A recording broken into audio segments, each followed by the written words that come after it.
السلام علیکم ناظرین کرام، آج ہم اس ویڈیو میں حضرت زکریا اور حضرت یحییٰ علیہما السلام کے بارے میں تذکرہ فرمائیں گے۔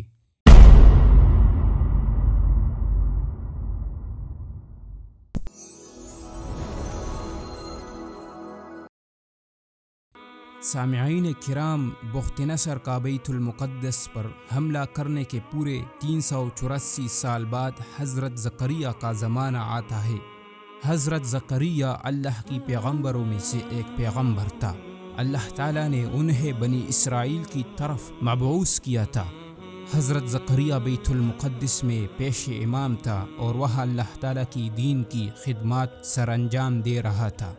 حضرت عمران کی بیوی نے نظر مانی تھی کہ اگر اللہ تعالیٰ ہم کو بیٹا عطا کرے تو ہم اس کو بیت المقدس کے لیے وقف کریں گے، مگر اللہ تعالیٰ نے انہوں کو بیٹی عطا فرمائی۔ انہوں نے اس کا نام مریم علیہ السلام رکھا۔ حضرت مریم حضرت عیسیٰ علیہ السلام کی ماں تھی۔ حضرت مریم کی ماں کا نام حنا بنت فاقوت تھی۔ حنا بنت فاقوت کی ایک بہن تھی جس کی شادی حضرت زکریا سے ہوئی تھی۔ جب حضرت عمران نے دیکھا کہ ہم نے جو نظر مانا تھا معاملہ اس کے برعکس ہوا ہے، تو اس نے کہا کہ عورت مرد جیسی طاقت نہیں رکھتی، لیکن اس کے باوجود بھی ہم اپنی بیٹی بیت المقدس کی خدمت کے لیے وقف کرتے ہیں۔ جب حضرت عمران نے اپنی بیٹی حضرت مریم ہیکل سلیمانی لے جایا تو وہاں کاہنوں کے درمیان اختلاف پیدا ہوا۔ ایک نے کہا کہ اس کی کفالت میں کروں گا، دوسرے نے کہا کہ ہم کریں گے۔ اس بات پر اختلاف پیدا ہوئی۔ ان سب کاہنوں کا سردار حضرت زکریا تھے۔ اس نے کہا کہ حضرت مریم کی کفالت میں کروں گا، کیونکہ وہ میری بیوی کی بہن کی بیٹی ہے، اور میں تم لوگوں سے زیادہ حق رکھتا ہوں کہ اس کی کفالت کروں اور اس کی اچھی طرح پرورش اور تربیت کروں۔ بنی اسرائیل میں حضرت عمران اور حنا بنت فاقوت کو عزت کی نگاہ سے دیکھا جاتا تھا، اور بعد ہی میں انہی کی نسل سے اللہ تعالیٰ نے بنی اسرائیل کی آخری پیغمبر حضرت عیسیٰ علیہ السلام کو پیدا فرمایا۔ لہٰذا اب بات یہاں پر پہنچی کہ ان سب کاہنوں نے مشورے سے یہ فیصلہ طے کیا کہ ایک فال نکالتے ہیں اور جس کے حق میں نکلے وہ حضرت مریم کی کفیل بن جائے گا، یعنی قرعہ اندازی کرتے ہیں، اور اس قرعہ میں جس کا نام نکلے وہ حضرت مریم کی کفیل ہوگا۔ پس سب کاہن اس بات پر متفق ہو گئے کہ کل صبح ہم دریائے اردن کے کنارے فال نکالیں گے۔ لہٰذا ہر کاہن کو چاہیے کہ وہ اپنے قلم پر اپنا نام لکھیے۔ ان قلموں پر فال میں حصہ لینے والوں نے اپنے اپنے نام لکھ دیے اور صبح کا انتظار کرنے لگے۔ حضرت زکریا بھی قلم پر اپنا نام لکھ کر دریا کے کنارے پہنچ گئے، اور اس طرح سے بہت سے قلم جمع ہوئے۔ ایک کاہن نے یہ قلم سب سے لے لیے اور کہا اب میں ان قلموں کو دریا کے دارے پر ڈالتا ہوں۔ بیشتر قلم دارے میں بہہ جائے گے، مگر جسے اللہ کی طرف سے کفیل مقرر کیا گیا ہوگا اس کا قلم مخالف سمت میں چلنا شروع کر دے گا۔ یہ ایک ایسی تائید ایزدی ہوگی کہ کس کو نہ تو اس پر اعتراض ہوگا اور نہ شکایت۔ یہ قلم کاہن نے سب کے ہاتھوں سے لے کر دریا میں پھینک دیے اور کنارے پر بیٹھ کر نظارہ کرنے لگا کہ دیکھیے کس کا قلم مخالف سمت میں بہنا شروع کرتا ہے۔ وہ قلم پہلے تو دارے کی سمت میں بہتے رہے، مگر پھر ایک قلم ان سے الگ ہو گیا اور دارے کی مخالف سمت میں بہنے لگا۔ اس قلم کو دریا سے نکالا گیا کہ دیکھیے کہ یہ کس خوش قسمت کا قلم ہے۔ اس پر حضرت زکریا کا نام درج تھا۔ چنانچہ جب لوگوں نے یہ دیکھ لیا کہ اللہ تعالیٰ کی طرف سے اس مقدمے کا فیصلہ حضرت زکریا کے حق میں ہو گیا ہے، تو لوگوں نے ان کو مبارکباد دی اور کہا بے شک آپ سے زیادہ مستحق ان کی کفالت کے لیے کوئی اور نہیں تھا۔ بتایا جاتا ہے کہ حضرت زکریا پیشے کے لحاظ سے بڑھئی تھے اور وہ حضرت داؤد علیہ السلام کی نسل میں سے تھا۔ ان کا نسب نامہ کچھ اس طرح بیان کیا جاتا ہے: زکریا ابن برخیا ابن مسلم ابن صدوق ابن حشبان ابن داؤد ابن سلیمان ابن مسلم ابن صدیق ابن برخیا ابن بلع ابن ناحور ابن شلوم ابن بہناشات ابن عنیامن ابن اشبعام ابن سلیمان علیہ السلام ابن داؤد علیہ السلام۔ جب حضرت مریم حضرت زکریا کی کفالت میں آ گئی تو انہوں نے اس کے لیے بیت المقدس میں لکڑی کا حجرہ بنایا۔ حضرت مریم اس حجرے میں رہنے لگی۔ ابھی حضرت مریم بہت چھوٹی تھی، لہٰذا وقت گزرنے لگا۔ حضرت مریم آہستہ آہستہ بڑی ہونے لگی۔ حضرت زکریا اس کی کفالت کرتے تھے۔ ایک روز جب مریم اپنی حجرے میں بیٹھی تھی، اچانک حضرت زکریا اس حجرے میں داخل ہو گئے۔ اس نے دیکھا کہ حضرت مریم کے سامنے بے موسم پھل پڑے ہوئے ہیں۔ حضرت زکریا بہت حیران ہو گئے۔ انہوں نے اس سے پوچھا، اے مریم، یہ بے موسم پھل تمہارے پاس کہاں سے آتے ہیں؟ مریم نے جواب دیا، یہ پھل میرے رب کے پاس سے آتے ہیں، اور اللہ جسے چاہے بے حساب رزق دیتا ہے۔ یہ ایک معجزہ تھا۔ بتانے والا بتاتا ہے کہ حضرت زکریا علیہ السلام نے جس وقت حضرت مریم علیہ السلام کے پاس بے موسم پھل دیکھے تھے، اس وقت اس کی عمر 77 سال سے زیادہ ہو چکی تھی، یعنی حضرت زکریا علیہ السلام کافی بوڑھے ہو چکے تھے، لیکن اس کی گھر میں ابھی تک کوئی اولاد پیدا نہیں ہوا تھا، کیونکہ اس کی بیوی جوانی میں بانجھ تھی اور وہ بھی کافی معمر ہو چکی تھی۔ لیکن جب حضرت زکریا نے حضرت مریم علیہ السلام کی کرامات دیکھی تو اس کی دل میں اولاد کی امید پیدا ہوئی، اور اس نے دبی ہوئی آواز میں کہا کہ جو رب مریم کو بے موسم رزق عطا کر سکتا ہے، وہ زکریا کو بھی اس بڑھاپے کی عمر میں اولاد جیسی نعمت دے سکتا ہے۔ پس اللہ تعالیٰ نے اپنے بندے اور رسول کی اس التجا کو قبول فرما لی۔ دنوں میں سے ایک دن تھا، ایک روز حضرت زکریا علیہ السلام بیت المقدس کی محراب میں نماز پڑھ رہا تھا کہ اچانک ایک فرشتہ نمودار ہوا۔ اس نے زکریا سے کہا کہ میں اپنے رب کے پاس سے تمہارے لیے ایک خوشخبری لایا ہوں۔ اللہ تعالیٰ فرماتا ہے کہ تمہارے گھر میں بچہ پیدا ہوگا جس کا نام یحییٰ ہوگا، اور اس کو بھی اللہ تعالیٰ کی طرف سے نبوت ملے گا۔ جب آپ علیہ السلام کو خوشخبری ملی تو بہت تعجب کی حالت میں فرمایا، میرے رب، میرے ہاں لڑکا کیسے ہوگا؟ میری بیوی بانجھ ہے اور میں خود بڑھاپے کی انتہائی ضعف کو پہنچ چکا ہوں۔ پس فرشتے نے حضرت زکریا کو جواب دیا کہ وعدہ اسی طرح ہو چکا ہے، تیرے رب نے فرما دیا ہے کہ یہ تو مجھ پر بالکل آسان ہے، اور میں تجھے پیدا کر چکا ہوں جبکہ تو کچھ بھی نہ تھا، یعنی میں نے تجھے عدم سے وجود بخشا ہے، تو کیا تجھے بڑھاپے میں بیٹا نہیں دے سکتا؟ پھر حضرت زکریا نے کہا، اے اللہ، میرے لیے کوئی علامت مقرر فرما دے تاکہ مجھے معلوم ہو جائے کہ حمل قرار پا چکا ہے، یعنی میرے لیے اس وقت کے لیے کوئی علامت بنا دے جب میری بیوی اس بچہ کے ساتھ حاملہ ہو جائے۔ تو اللہ تعالیٰ نے اس کے جواب میں فرمایا کہ تیری نشانی یہ ہے کہ تو صحیح و سالم ہونے کی حالت میں کسی سے 3 دن 3 رات کلام نہیں کر سکے گا، مگر صرف اشارے سے کلام کرے گا، حالانکہ تو بالکل صحیح و تندرست اور صحیح مزاج والا ہوگا۔ اور اللہ تعالیٰ نے حضرت زکریا کو اس کے ساتھ ساتھ یہ حکم بھی دیا کہ صبح و شام اللہ کی تسبیح کرو۔ پھر جب آپ علیہ السلام کی بیوی حاملہ ہو گئی تو حضرت زکریا کی زبان بند ہو گئی، وہ کسی سے بات نہیں کر سکتے تھے، صرف اشاروں کے ذریعے لوگوں کو سمجھاتے تھے کہ اللہ کی تسبیح کرو اور نماز پڑھو۔ اسی طرح حضرت یحییٰ علیہ السلام اس دنیا میں تشریف لایا۔ حضرت زکریا علیہ السلام حضرت یحییٰ علیہ السلام کی ولادت پر بہت خوش ہوا اور اللہ تعالیٰ کا شکر ادا کیا۔ اللہ تعالیٰ نے بچپن ہی سے حضرت یحییٰ علیہ السلام کو کتاب اور حکمت اور دانائی سے نواز دیا تھا۔ حضرت یحییٰ علیہ السلام بچپن ہی سے بہت نیک اور پرسا تھے۔ جب حضرت یحییٰ علیہ السلام کھیل کود کے قابل ہو گئے تو ایک دن بچوں نے حضرت یحییٰ سے کہا کہ ہمارے ساتھ کھیل کے لیے چلو، تو انہوں نے فرمایا کہ ہم کھیل کے لیے پیدا نہیں کیے گئے۔ حضرت یحییٰ علیہ السلام حضرت عیسیٰ علیہ السلام سے 6 ماہ قبل پیدا ہوئے تھے۔ حضرت حیثمہ سے مروی ہے کہ حضرت عیسیٰ اور حضرت یحییٰ خالازاد بھائی تھے۔ ایک روز حضرت زکریا بیت المقدس میں لوگوں کو وعظ کر رہے تھے۔ اس اجتماع میں حضرت یحییٰ بھی بیٹھا ہوا تھا۔ زکریا فرما رہے تھے کہ جنت اور جہنم کے درمیان ایک طویل فاصلہ ہے جو صرف آنسوؤں کی مدد سے طے ہو سکتا ہے۔ جب حضرت یحییٰ نے یہ سنا تو وہ فوری طور پر اس محفل سے نکلے اور جنگل کی طرف چلے گئے اور وہاں روتے رہتے۔ تقریباً 3 دن تک حضرت یحییٰ حضرت زکریا سے گم رہے۔ زکریا ان کی تلاش میں جنگل کی طرف گئے تو دیکھا کہ یحییٰ نے ایک قبر کھود رکھی ہے اور اس میں کھڑے ہو کر آہ و بکا میں مصروف ہے۔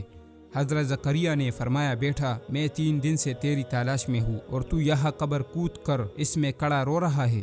حضرت یحییٰ نے فرمایا، ابا جان، آپ ہی نے تو بتایا تھا کہ جنت اور جہنم کے درمیان ایک طویل فاصلہ ہے جو صرف آنسوؤں کی مدد سے طے ہو سکتا ہے۔ زکریا نے فرمایا، جی ہاں بیٹا، رو لو۔ تب دونوں رو پڑے۔ یہ بھی کہا جاتا ہے کہ حضرت یحییٰ بکثرت روتے تھے اور مسلسل رونے کی وجہ سے ان کے رخساروں پر نشان پڑ گئے تھے۔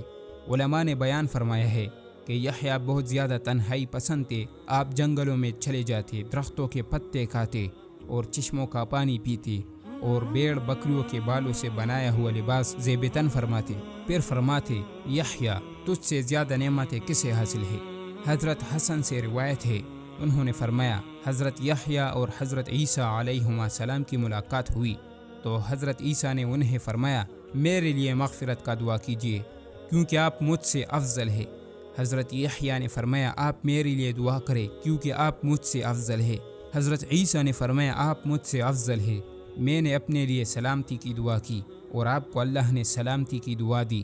حضرت حارث اشعری سے روایت ہے کہ نبی صلی اللہ علیہ وسلم نے فرمایا اللہ تعالیٰ نے حضرت یحییٰ کو حکم دیا کہ 5 باتوں پر عمل کرے اور بنی اسرائیل سے بھی ان پر عمل کرنے کو کہے۔ آپ سے کچھ دیر ہو گئی تو حضرت عیسیٰ نے آپ سے فرمایا آپ کو 5 احکامات دیے گئے تھے کہ ان پر عمل کرے اور بنی اسرائیل کو ان پر عمل کرنے کا حکم دے، یا تو آپ انہیں یہ احکامات پہنچا دے ورنہ میں پہنچا دوں گا۔ انہوں نے فرمایا بھائی جان مجھے ڈر لگتا ہے کہ اگر آپ نے مجھ سے پہلے یہ احکام انہیں سنائے تو اللہ تعالیٰ مجھے سزا دے گا۔ چنانچہ یحییٰ نے بنی اسرائیل کو مسجد اقصیٰ میں جمع کیا حتیٰ کہ مسجد بھر گئی۔ پھر آپ اونچی جگہ پر تشریف فرما ہوئے اور اللہ کی حمد و ثنا کے بعد فرمایا اللہ تعالیٰ نے مجھے 5 باتوں پر عمل کرنے کا حکم دیا ہے اور یہ بھی حکم دیا ہے کہ تم لوگوں کو ان پر عمل کرنے کا حکم دوں۔ نمبر 1 اللہ کی عبادت کرو، اس کے ساتھ کسی اور کو شریک نہ کرو۔ اس کی مثال ایسے ہے جیسے کسی شخص نے خالص اپنی ملکیت کے سونے یا چاندی کے عوض ایک غلام خریدا۔ وہ غلام کام کرتا تھا اور کمائی کی رقم اپنے آقا کے سوا کسی اور کو دے دیتا تھا۔ تم میں سے کس کو یہ بات پسند ہے کہ اس کا غلام اس طرح کا ہو؟ اللہ نے تمہیں پیدا کیا ہے اور تمہیں رزق دیا ہے، لہٰذا تم اسی کی عبادت کرو اور اس کے ساتھ کسی چیز کو شریک نہ کرو۔ نمبر 2 میں تمہیں لباس کا حکم دیتا ہوں۔ جب نیک بندہ ادھر ادھر توجہ نہ کرے اللہ تعالیٰ بھی اس لباس کی طرف متوجہ رہتا ہے، اس لیے لباس پڑھتے وقت ادھر ادھر نہ دیکھو۔ میں تمہیں روزے رکھنے کا حکم دیتا ہوں۔ اس عمل کی مثال ایسے ہے جیسے لوگوں کے مجمع میں ایک شخص کے پاس تیلی میں کستوری ہو اور ہر کسی کو اس کی خوشبو آ رہی ہو۔ اللہ تعالیٰ کے ہر روزے دار کے منہ کی بو کستوری کی خوشبو سے پاکیزہ ہے۔ نمبر 4 میں تمہیں صدقہ کا حکم دیتا ہوں۔ اس کی مثال ایسے ہے جیسے کسی کو دشمن نے پکڑ کر اس کے ہاتھ اس کی گردن کے ساتھ باندھ دیے ہو اور اسے قتل کرنے کے لیے مقتل کی طرف لے جا رہے ہو۔ وہ ان سے کہتا ہے کیا میں تمہیں اپنی جان کا فدیہ نہ دوں؟ وہ اپنی ہر تھوڑی زیادہ چیز فدیہ میں دے کر ان سے جان چھڑا لیتا ہے اور وہ اسے رہا کر دیتا ہے۔ نمبر 5 میں تمہیں اللہ کا ذکر کثرت سے کرنے کا حکم دیتا ہوں۔ اس کی مثال ایسے ہے جیسے ایک آدمی کے دشمن تیزی سے اس کا تعاقب کر رہے ہو، اچانک اسے مضبوط قلعہ نظر آ جائے اور وہ اس میں داخل ہو کر محفوظ ہو جائے۔ بندہ بھی شیطان سے سب سے زیادہ محفوظ اس وقت ہوتا ہے جب وہ اللہ کے ذکر میں مشغول ہوتا ہے۔ کہا جاتا ہے کہ جب بنی اسرائیل میں علماء طبقہ نے آسمانی کتب میں تحریف شروع کر دی اور تاجر طبقہ کے معاملات بگڑ گئے تو حضرت زکریا نے انہیں کی بھرپور مخالفت کی۔ اس کے بعد ان لوگوں نے مشورہ کیا کہ زکریا ہمارے کاموں میں رکاوٹ بنا ہے، اب اس کو راستے سے ہٹانا ہوگا، لہٰذا ان لوگوں نے حضرت زکریا کی قتل کرنے کے لیے منصوبہ بندی کی۔ ایک روز جب حضرت زکریا اپنے گھر سے نکلے تو قوم بنی اسرائیل نے ان کی تعاقب کی۔ پس حضرت زکریا نے جنگل کی طرف رخ کیا اور وہاں ایک درخت کو کہا کہ مجھے پناہ دو۔ پس درخت اس کے لیے پٹھی اور زکریا اس میں داخل ہو گئے، مگر شیطان نے ان کے کپڑے کا ایک کونا پکڑ کر ظاہر کر دیا۔ پھر شیطان نے ان لوگوں سے کہا کہ دیکھو زکریا اس درخت کے تنے میں داخل ہو چکا ہے، لہٰذا آپ لوگ آرا لا کر اس کو درخت سمیت چیر دے۔ چنانچہ انہوں نے اسی طرح کیا۔ اندر حضرت زکریا نے محسوس کر لیا کہ تنے کو آرے سے کاٹا جا رہا ہے۔ حضرت زکریا نے اللہ سے مدد چاہی تو انہیں اپنے سامنے وہی شخص نظر آیا جس نے بچے کی پیدائش کی بشارت دی تھی۔ حضرت زکریا نے اس فرشتے سے کہا دیکھو میری قوم میرے ساتھ کیا سلوک کر رہی ہے۔ اس فرشتے نے کہا اے زکریا اب آپ خاموش رہیے اور جو کچھ ہو رہا ہے اسے جانے دے، صبر کرے اور مصیبت کو جھیل جائے۔ آپ نے اس تنے سے پناہ مانگی تھی سو اس نے دے دی، مگر اب جو اس تنے پر آرا چل رہا ہے یہ تنا آپ کو اس آرے سے نہیں بچا سکتا۔ اللہ کو آپ کی یہ بات اچھی نہیں لگی کہ آپ اللہ کے بجائے تنے سے پناہ مانگے، چنانچہ آرے نے تنے کے ساتھ حضرت زکریا کو بھی چیر ڈالا۔ بعض علماء فرماتے ہیں کہ زکریا طبعی موت پر فوت ہوا تھا اور یہ آرا کا جو معاملہ ہے یہ بنی اسرائیل نے اپنے حضرت شیعہ علیہ السلام کے ساتھ کیا تھا۔ واللہ عالم، باقی اللہ بہتر جانتا ہے۔ حضرت زکریا علیہ السلام کے بعد حضرت یحییٰ علیہ السلام منصب نبوت پر فیض رہا، اور وہ اپنی قوم کو یہ بشارت بھی دیتا کہ آسمانی کتب میں جس مسیح کے بارے میں ذکر آیا ہے عنقریب اس کی نبوت ظاہر ہونے والا ہے، اور وہ در حقیقت میں حضرت عیسیٰ علیہ السلام کے بتانے والا بتاتا ہے کہ حضرت یحییٰ علیہ السلام کے دور میں جو بادشاہ تھا اس کا نام ہیرودس تھا، وہ اپنی بھتیجی پر عاشق ہو گیا تھا اور اس کے ساتھ نکاح کرنا چاہتا تھا۔ جب حضرت یحییٰ علیہ السلام کو اس بات کا پتہ چلا تو اس نے بادشاہ کی اس برے ارادے کی تردید کی اور سخت الفاظ میں مذمت کی، لیکن بادشاہ حضرت یحییٰ علیہ السلام کی قدر و منزلت سے واقف تھے، لہٰذا وہ خاموش رہے۔ جب یہ بات اس بادشاہ کی بھتیجی کو پہنچی تو انہیں حضرت یحییٰ علیہ السلام سے بغض ہو گیا، اور انہوں نے کسی نہ کسی طریقے سے حضرت یحییٰ علیہ السلام کو قتل کروانے کے متعلق منصوبے بنانے شروع کر دیے۔